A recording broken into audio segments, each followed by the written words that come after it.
No nazdar ľudia. A dnes vám ako keď si včera pozeral Ligu majstrov, tak dnes si poviem na to môj názor. Keď chceš ďalšie videá od tomto jednom z týchto klubov, budeš hlasovať a keď napíšeš do komentára, aký klub by si chcel z týchto dvoch, môžeš napísať do komentára.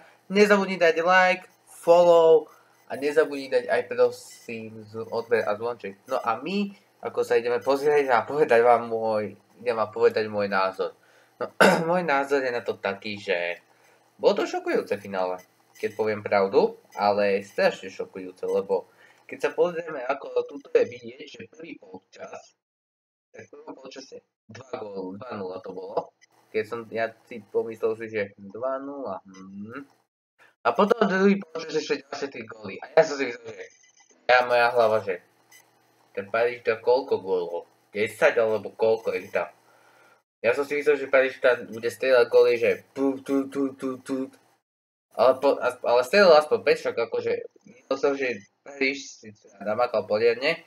A Paríž si myslím, že Paríž ma tak prekvapil, že vyradili, že ťahal takto, že 3 anglické kluby vyradil.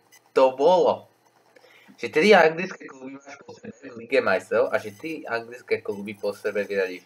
Paríž bude tak ľahké, keď Paríž získa anglického supera, tak ho bude mať ľahkého podľa mňa teraz, lebo zo City, Arsenal, Aston Villa, Liverpool, všetci 4 účastníci Ligy majstrov, čo boli z anglickej ligy, tak dostali Paríž.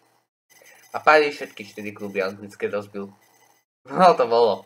Ale ako keď sa pozrieš na to, pozrieme sa, že tak dole videl som, že dal 2 góly, dal asistenciu a stal sa hráčom zápasu.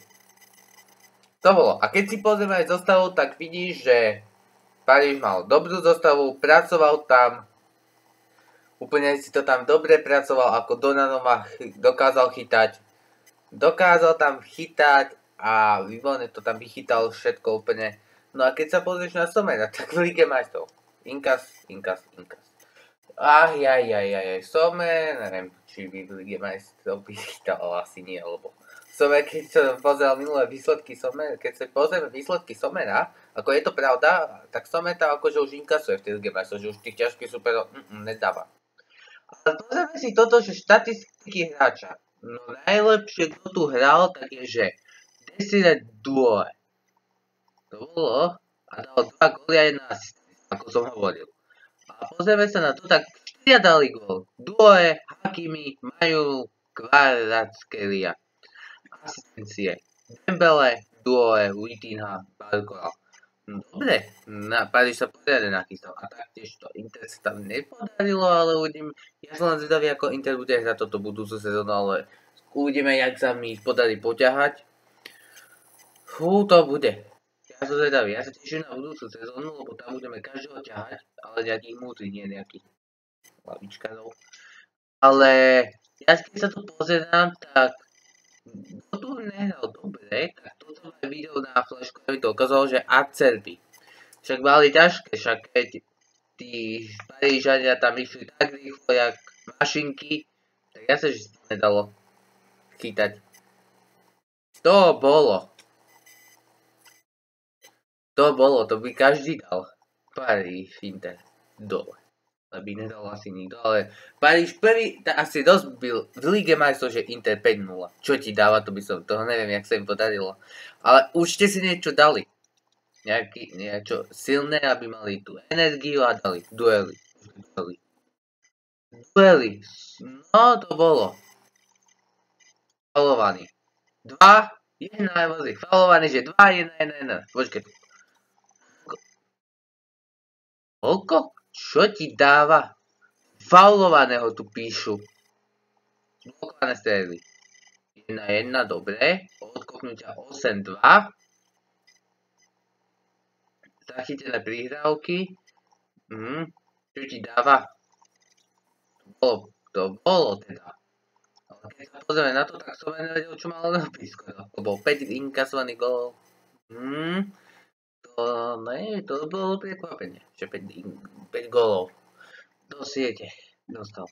A Donnarumma má pekne čisté konto držal a zaslúžene Paríž vyhral. Dembele bol na hrote a Dule na krídle. Ešte sa aj stal hráč zápasom, takže akože takže vieš, že Inter mal snahu, ale jediný, kto tam mal dobre hral v Interi, bol Barella. Myslím si, že Barella by asi poslúžil aj na ďalšiu sezónu, ale ja hovorím, že uvidíme, jak vyskladajú dostavu Interu do Ligy majstrov na budúcu sezónu, lebo táto asi kape normálne. Ale keď sa pozerám na to, tak môžeme si povedať to, že ja vidím to tak, že Paríž určite bude zase makať Parížu sa bude zase viac dariť na anglických súperov, to je môj predpoklad. No a Inter bude asi inkasovať Inter si vôbec neudrží čisté konto. Podľa mňa. Lebo inkasoval až 5 kontov. No ale môj názor je takýto na to, keď chceš názor ďalšej sezóny Ligy majstrov a vybrať si kluby, musíš napísať, že aký klub budem hovoriť o lige, hneď prvý zápas, musíš dať odber na toto video, musíš dať like, musíš dať follow a musíš hlasovať. Teraz